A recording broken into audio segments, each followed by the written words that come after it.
We begin tonight keeping them honest with yet another instance of the president making a claim that turns out not to be true, and then the White House not acknowledging the false claim, but basically pretending it just never happened.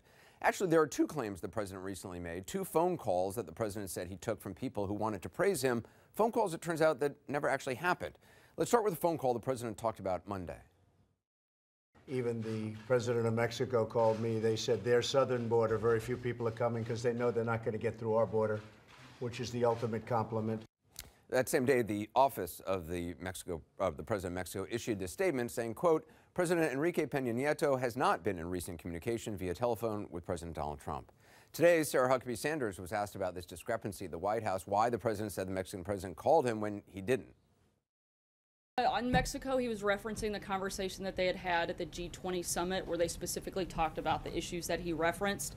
The other fake phone call was made, according to the president, by the head of the Boy Scouts. You'll remember the president spoke at the Boy Scout Jamboree, where he gave a speech that the Boy Scouts later apologized for, in case anyone was offended by how political and partisan the speech got.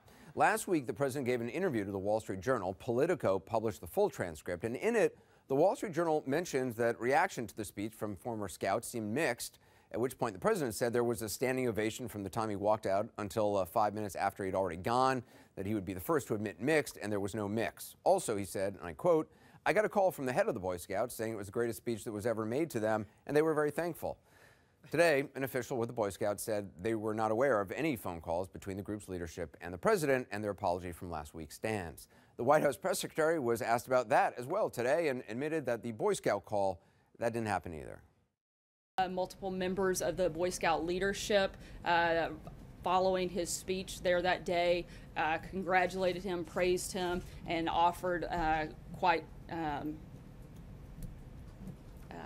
looking for the word, quite powerful compliments following his speech, and those were what those references were about.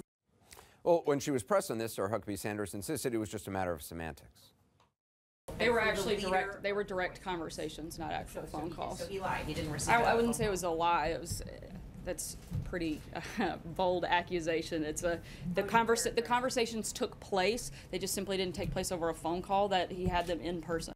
Well, whether it was a lie, an embellishment, a simple mistake, wouldn't it be refreshing if the White House actually just acknowledged that the president was wrong? Just saying, yeah, the president was mistaken. He's human. We all make mistakes. But everyone who works for this president knows never ever admit the boss was wrong.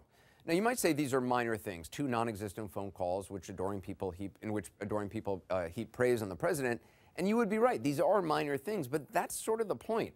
If the president so casually says things that aren't true about minor phone calls, if he makes up stuff so easily, especially stuff involving the president of another country, why should anyone believe him on the big stuff, the things that really do matter? And these calls are just the latest example. I mean, remember those extremely credible sources who told him President Obama wasn't born in the United States. Remember the investigators he supposedly sent to Hawaii who, quote, couldn't believe what they were finding. Remember the bragging about the size of his inaugural crowd. Remember the millions of people who supposedly voted illegally. Remember his friend Jim who won't go to Paris because it isn't Paris anymore. There's simply no evidence that any of that is actually real. None. There is evidence that Donald Trump likes to make things up. He has in the past admitted to using a pseudonym to pose as his own publicist.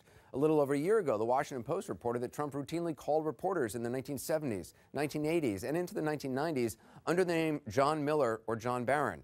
This is some of the audio that surfaced of so-called John Miller talking to a People magazine reporter about Trump in the early 90s, around the time he was getting his first divorce.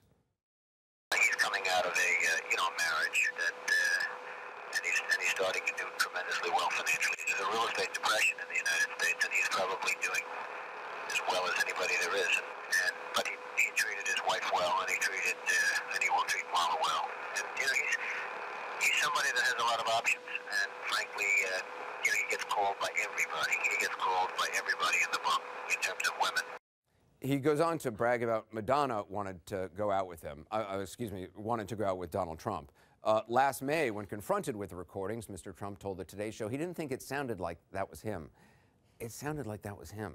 Maybe his base doesn't believe he makes up things all the time. Maybe they do and they just don't care. But at some point, there's going to be a real crisis involving this country, as a lot of people have pointed out.